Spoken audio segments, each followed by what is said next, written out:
ఆరోగ్యమే మహాభాగ్యం కార్యక్రమానికి స్వాగతం. శరీరంలో ఉండేటువంటి ప్రతి భాగానికి సంబంధించి సిద్ధ వైద్యులు అనేక రకాలైనటువంటి చికిత్సలను చేయటం అనేటువంటిది పరిపాటి. సాధారణంగా అందరికీ తెలుసున్న విషయం ఏమిటంటే మొక్కలతో చేసేటువంటి వైద్యం ఆయుర్వేదం అని, ధాతువులు, లోహాలు, అలాగే పాషాణాలతో చేసేటువంటి వైద్యాలు సిద్ధ వైద్యం అనేటువంటి అపోహతో చాలామంది ఈనాడు కనిపిస్తున్నారు. నిజానికి సిద్ధుల యొక్క గొప్పతనం ఏమిటంటే సిద్ధ వైద్యం బేసిక్ ప్రిన్సిపల్స్లో మనకి ఒక విషయం కనపడుతుంది. అదేంటంటే శారీరకంగాను, మానసికంగాను, ఆత్మపరంగాను కూడా ఏ విధంగా ఒక వ్యక్తి సర్వోన్నతమైనటువంటి స్థితిని కలిగి ఉండాలో, అంటే చతుర్విధ పురుషార్థములైనటువంటి ధర్మ, అర్థ, కామ, మోక్షాలనేటువంటి వాటికి సంబంధించి వారు ఆరోగ్యం ప్రధానమని చెప్పడం, ఆ ఆరోగ్యం ప్రధానమైనటువంటి దాని గురించి సంబంధించి ఆరోగ్యాన్ని ఏ విధంగా సంరక్షించుకోవాలో కూడా వాళ్ళు పరిపూర్ణమైనటువంటి విశ్లేషణ చేశారు లేదా పరిశోధన చేశారు. ఆ పరిశోధన విషయాలలో వారికి ఆరోగ్యంగా ఉండటం వల్ల శరీరము 90 సంవత్సరాలు, 100 సంవత్సరాలు, 200 సంవత్సరాలు, 5000 సంవత్సరాలు బతికినటువంటి సిద్ధులు కూడా ఉన్నట్టుగా మనకి చారిత్రక ఆధారాలను బట్టి తెలుస్తుంది. అలాగే కొంతమంది సిద్ధులు 200, 300 బ్రతికినటువంటి సిద్ధులు ఈనాడు కూడా మనకి కనిపిస్తూ ఉన్నారు. మరి వీరు అవలంబించేటువంటి విధానాల్లో కాయకల్ప చికిత్సలు అనేటువంటివి చాలా ప్రధానమైనటువంటివి.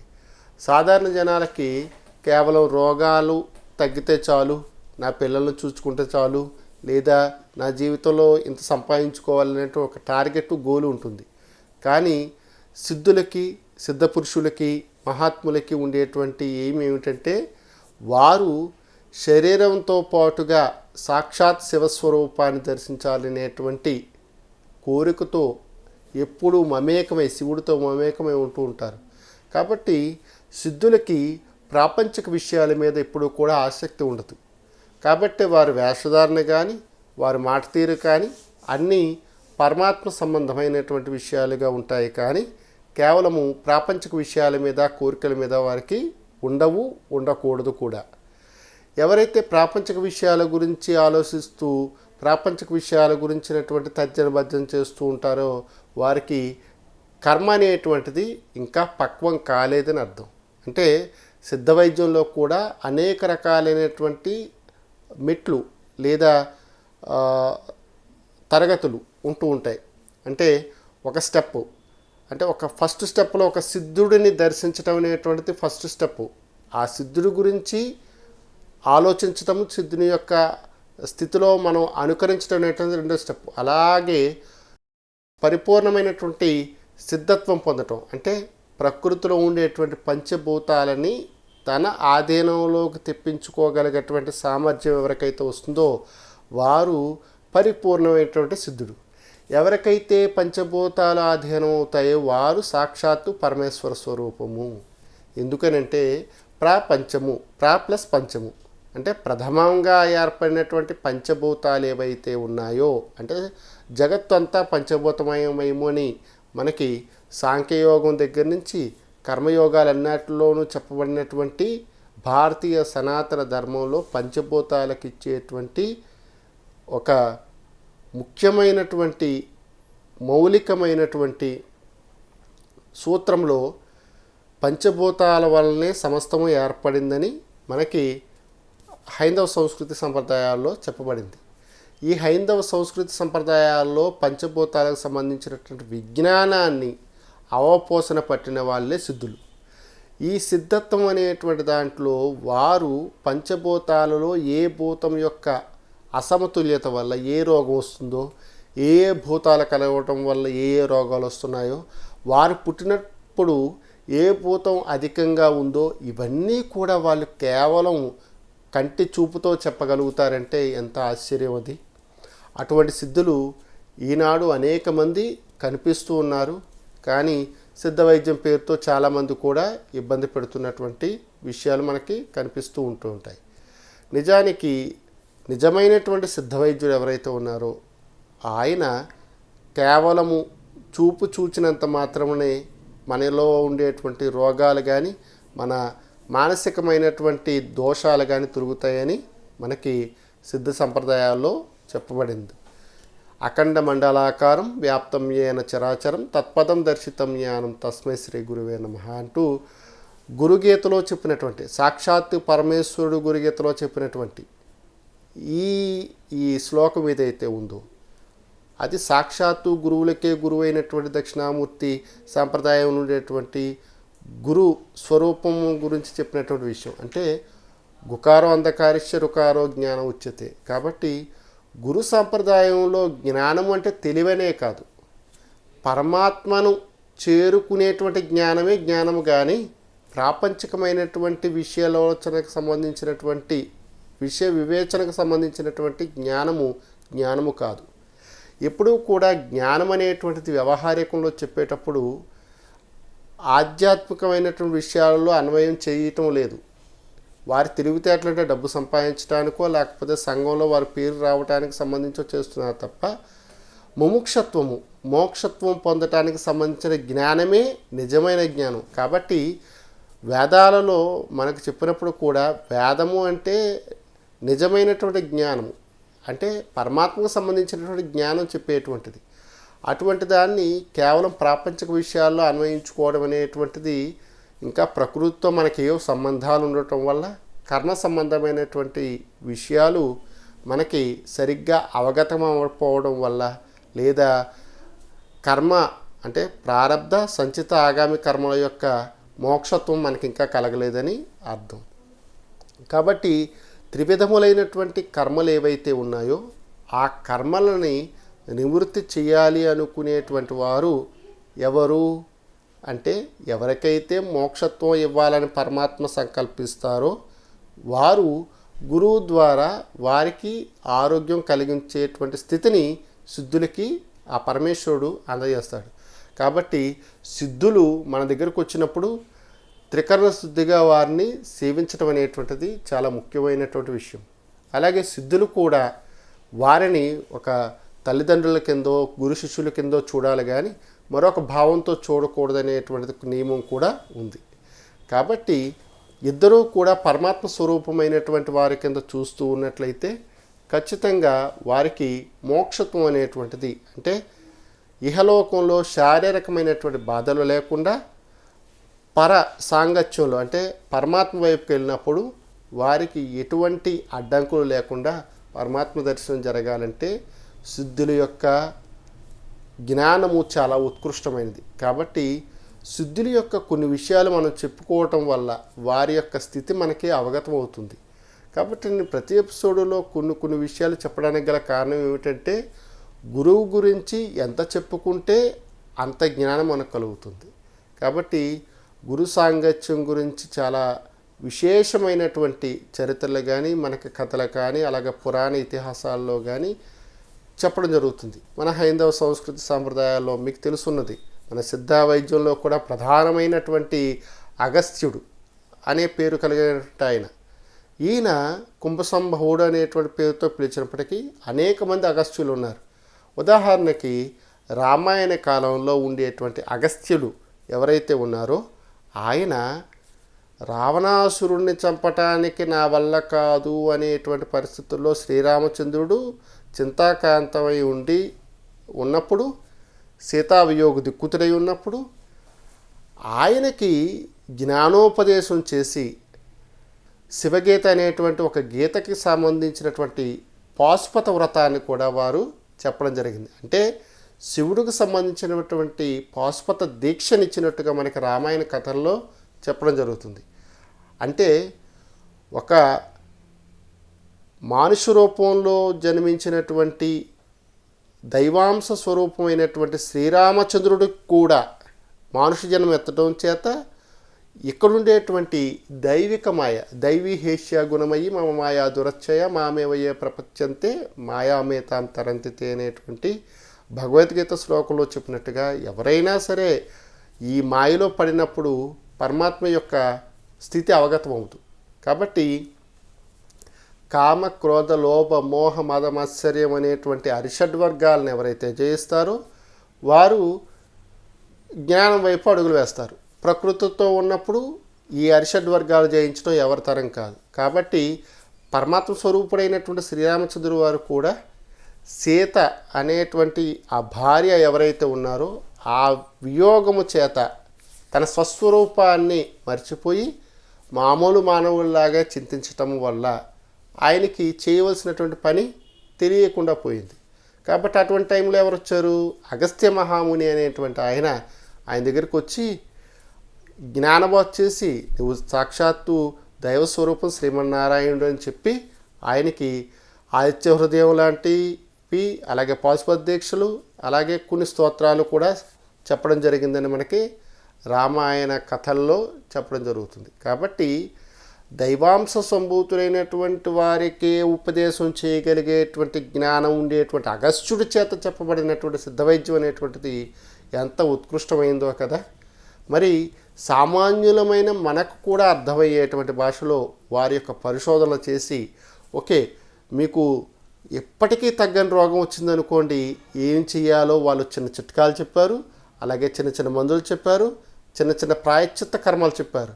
ఆ కర్మలు చేసుకుంటే ఎలా జరుగుతుంది, ఏం జరుగుతుంది అనేటువంటి విషయాలు కూడా వారు పరిశోధనలో చెప్పడం జరిగింది.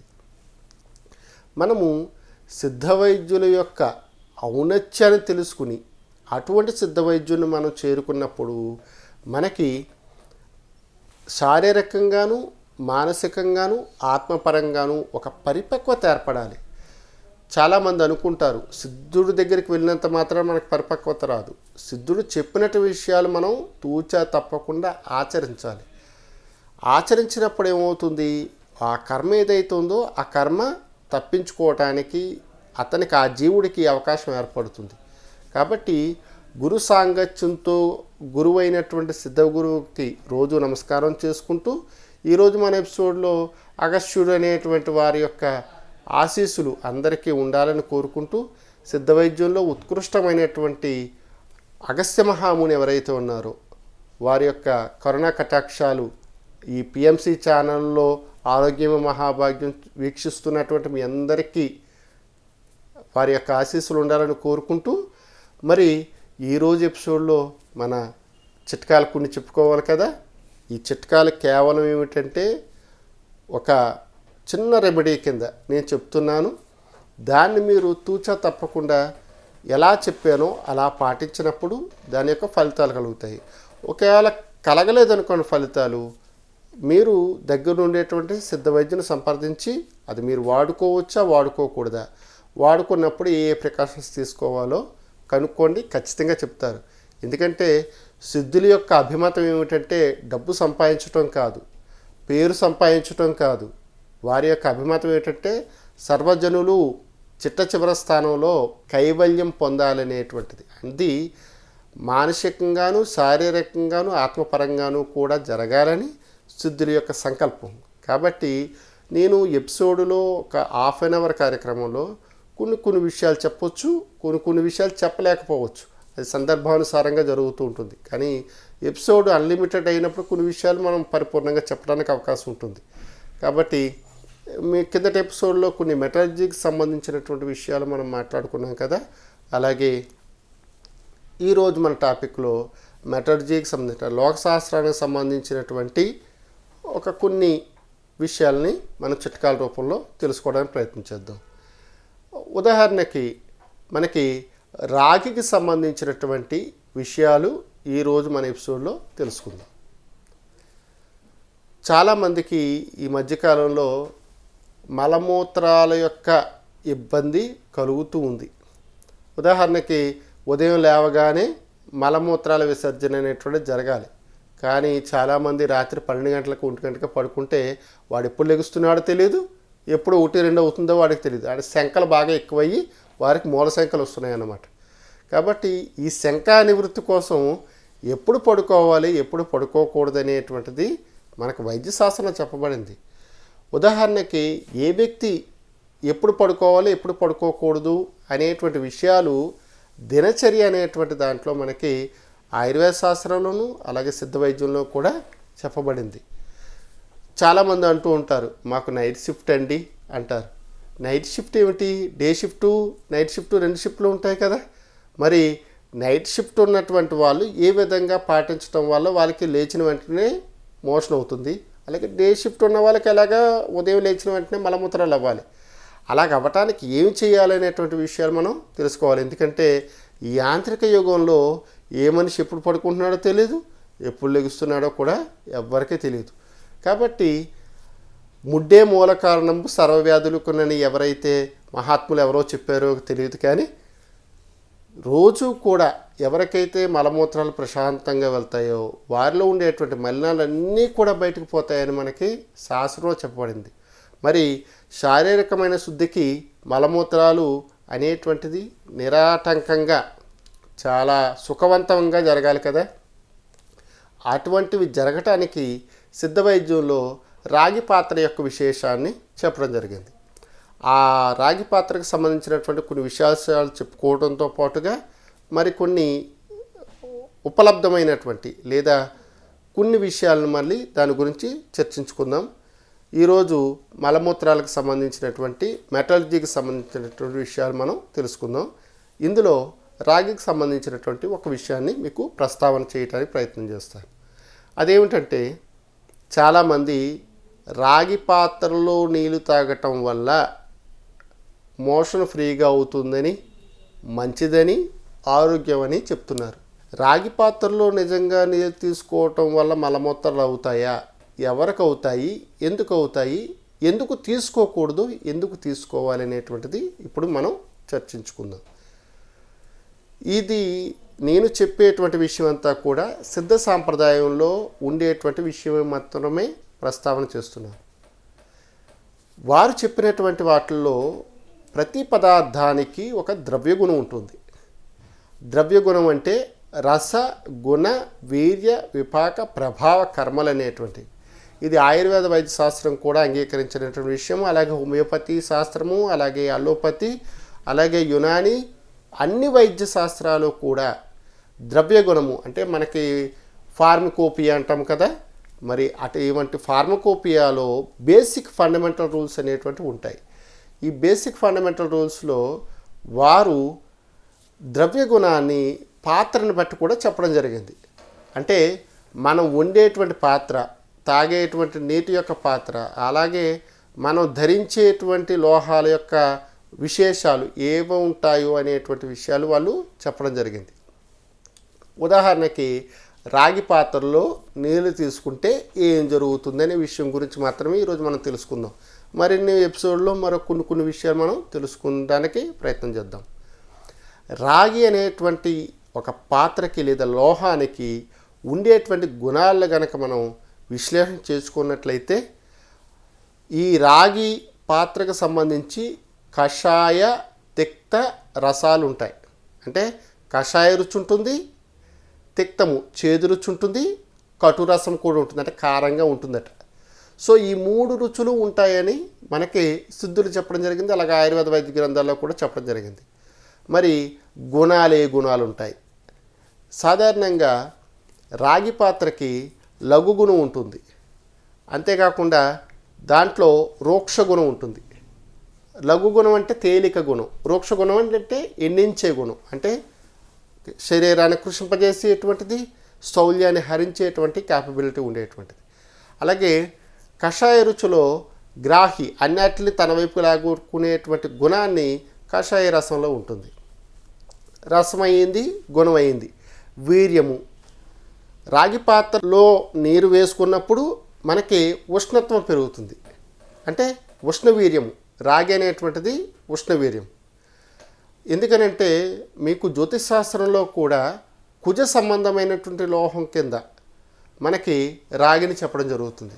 కుజుడు భూమి యొక్క పుత్రుడు, అందున వేడైనటువంటి శరీరం కలిగినటువంటి వాడు, కుర్రవాడు అంటే యుక్త వయసులో ఉండేటువంటి వాడు, యుద్ధ ప్రీతి కలిగినటువంటి వాడు. కాబట్టి అతనికి ఉష్ణ స్వభావం ఉంటుంది. అలాగే రాగిని చాలామంది సూర్యుడికి ప్రత్యేకంగా కూడా చెప్పినటువంటి దాఖలాలు కూడా మనకి కనిపిస్తుంటాయి. అంటే గ్రహాలకి లోహాలకి సంబంధాన్ని గురించి కూడా మనకి సిద్ధ వైద్యంలో చెప్పబడింది. మనం ఆ టాపిక్లోకి వెళ్లకుండా కేవలము ఈ పానీయం గురించి మాత్రం మాట్లాడుకోవాలి కాబట్టి ఆ టాపిక్ని మళ్ళీ ఎపిసోడ్ వచ్చినప్పుడు దాని గురించి చెప్తాను. అయితే రసమైంది, గుణమైంది, వీర్యమైంది. విపాకము అంటే రాగి లోహములో కన ఏదైనా పదార్థాన్ని మనం వేసి వెచ్చ చేసినప్పుడు ఏ గుణాలు వస్తాయి, లేదా పాత్రలు ఉంచినప్పుడు ఏ గుణాలు వస్తాయి అంటే కనుక కటు విపాకం చెందుతుంది, మధుర విపాకం చెందుతుంది. కాబట్టి కటు విపాకం అంటే తేలికపాటి విపాకం. అంటే ఇక్కడ రాగి పాత్ర అనేటువంటి దాన్ని వాడడం వల్ల లఘు విపాకం పొందుతుంది లేదా కటు విపాకం పొందుతుంది అని చెప్పారు. ఇక గుణాలకు వచ్చేటప్పటికి మీకు ఇందాక నుంచి చెప్పినట్టుగా లఘు రోక్ష గుణాలు అనేటువంటివి ఉంటాయి. ఇది రాగి లోహం యొక్క ద్రవ్య గుణం. ఈ రాగి లోహంలో ఉండేటువంటి దాంతో మనం ఒక పాత్ర తయారు చేసుకున్నాం.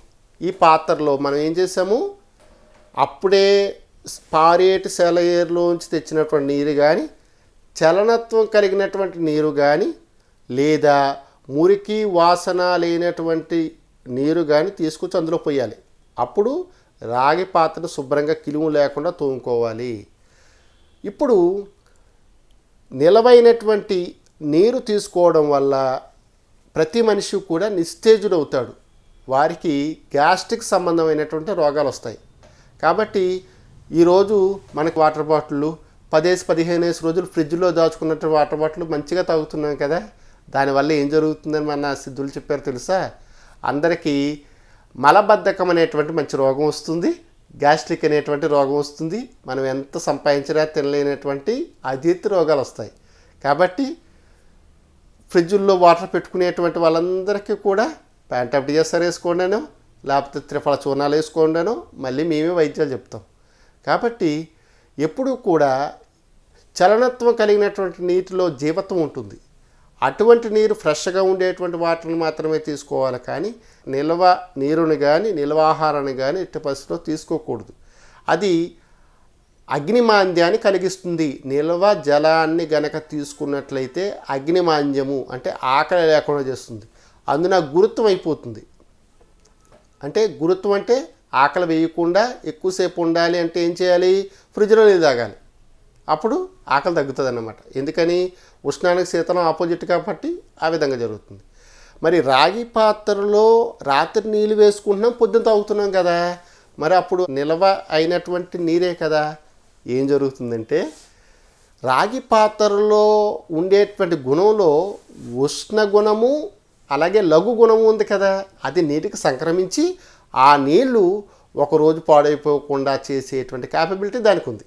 అంతేకాకుండా మలమూత్రాలని రోక్షత్వం చేసేటువంటి క్యాపబిలిటీ కూడా ఆ నీటికి ఉంది. కాబట్టి అంటే స్థూలకాయం కలిగిన వారు, మలమూత్ర విసర్జన సరిగ్గా చేయలేని వారు, మలబద్ధకం కలిగిన వారు ఎవరైతే ఉన్నారో వారు రాత్రి తోమినటువంటి రాగి పాత్రలో ఉంచబడినటువంటి నీరుని ఉదయమునే పరగడుపునే తాగినప్పుడు వారికి 3 రోగాలు తగ్గుతాయని మనకి శాస్త్రంలో చెప్పబడింది. మరి రాగి పాత్రలో వేడి నీళ్ళు వేయొచ్చా? రాగి పాత్రలు ఎట్టి పరిస్థితుల్లో వేడి నీళ్ళు వేయకూడదు. వేడి నీళ్ళు వేస్తే ఏమవుతుంది, వారికి మళ్ళీ మలబద్ధకం వస్తుంది. మీకు అర్థమవుతుందా? ప్రతి విషయము అంటే సిద్ధులు ఏ నీళ్ళు వేయమన్నారో ఆ నీళ్ళే వేయాలి, ఎప్పుడు తాగమన్నారో అప్పుడే తాగాలి, విరుద్ధంగా ఎప్పుడు పరిస్థితుల్లో చేయకూడదు. మరి సిద్ధులు చెప్పినటువంటి దాంట్లో ఏ రోజు రాగి పాత్ర ఆ రోజు కనుక తోమలేదనుకోండి, రాగికి కొన్ని దోషాలు ఉంటాయి. అందులో ఒకటి సాంక్రమిక దోషాలు. మనకి రాగి పాత్ర 2-3 రోజులు తోమకపోతే ఏమవుతుంది, కిలిమి ఏర్పడుతుంది, లేదా ఎస్టేట్ల కిందో లేకపోతే దానికి సంబంధించిన నీలం రంగులో ఒక కిలిమి ఏర్పడుతుంది. దానికి కషాయ రుచి ప్రధానంగా ఉంటుంది. అది చర్ది రోగాన్ని కలిగిస్తుంది. చర్ది అంటే ఏమిటి, వాంతులు అయ్యేటువంటి రోగం ఏదైతే ఉందో, వాకరింపు ఏదైతే ఉందో, ఏది తినాలనిపించకపోవడం అనేటువంటి ఏదో రోగం ఉందో ఆ రోగాన్ని అదే కలిగిస్తుంది. చూసారా, పాత్రను వాడినప్పుడు నీటి యొక్క గుణాలను హెచ్చింపజేసి మనకి కావలసినటువంటి ఆరోగ్యాన్ని కలిగిస్తుంది. అదే పాత్ర నిర్లక్ష్యం చేసి ఉంచామనుకోండి, అదే రోగాలు కలిగిస్తుంది. కాబట్టి శుభ్రత పరిశుభ్రత అనేటువంటిది ప్రతి పదార్థంలో కూడా స్వచ్ఛమైన దాన్ని మనం ఎంచుకోవడానికి ప్రయత్నం చేయాలి. ఎప్పుడైతే స్వచ్ఛమైనటువంటి ఆహారము, కలుషితం లేనటువంటి ఆహారం తీసుకున్నామో ఆరోగ్యమే మనకి మహాభాగ్యం కదా. మరి చతుర్వేద పురుషార్థాలకి మనకి ఆరోగ్యంగా ఉండాలనుకునేటువంటి వారు నిలవలేనటువంటి రాగి పాత్రలో వారి స్థితిని తగ్గట్టుగా ఎన్ని నీళ్ళు తాగాలి అంటే వారు కొన్ని నీళ్ళు తాగడం వల్ల ఎటువంటి ఇబ్బందులు కలగకూడదు. అంటే శ్రమ కానీ బడలిక కానీ ఏమీ లేకుండా ఉండేలాగా వాళ్ళు పావు లీటర్ అయితే పావు లీటర్ అయితే తాగినా నాకు ఇబ్బంది లేదనుకుంటే అంత తాగాలి తప్ప 2 లీటర్లు 3 లీటర్లు తాగమని మనకి సిద్ధ వైద్యులు అయితే చెప్పలేదు. కాబట్టి నీరు తాగేటప్పుడు నియమం ఉంది. ఆ పాత్రలో కూడా ఏ పాత్రలో వాడితే ఏ రోగాలు తగ్గుతాయో కూడా నియమం ఉంది. కాబట్టి సంప్రదించినటువంటి వైద్యుడిని అడిగి మీ యొక్క శరీరతత్వాన్ని అనుసరించి ఆ పాత్రని ఎంచుకోవాలి. రాగి పాత్రని వాడేటువంటి వారు శీతల శరీరతత్వం కలిగిన వారై ఉండాలి. కాబట్టి స్థూలకాయులు మాత్రమే వాడాలి, కానీ సన్నంగా బక్కపలచగా ఉండేటువంటి వాత శరీరం మాత్రము రాగి పాత్రలో నీళ్ళు తాగకూడదు. చూశారు కదా ఆరోగ్యం మహాభాగ్యం యొక్క రాగి పాత్ర యొక్క ఔన్నత్యం గురించి, అలాగే శుద్ధుల యొక్క గొప్పతనం గురించి మనం ఈరోజు ఎపిసోడ్లో మనం తెలుసుకున్నాం. మరొక ఎపిసోడ్లో మరొక విషయంతో మీ ముందు ఉంటాము. చూస్తూనే ఉండండి. నమస్కారం.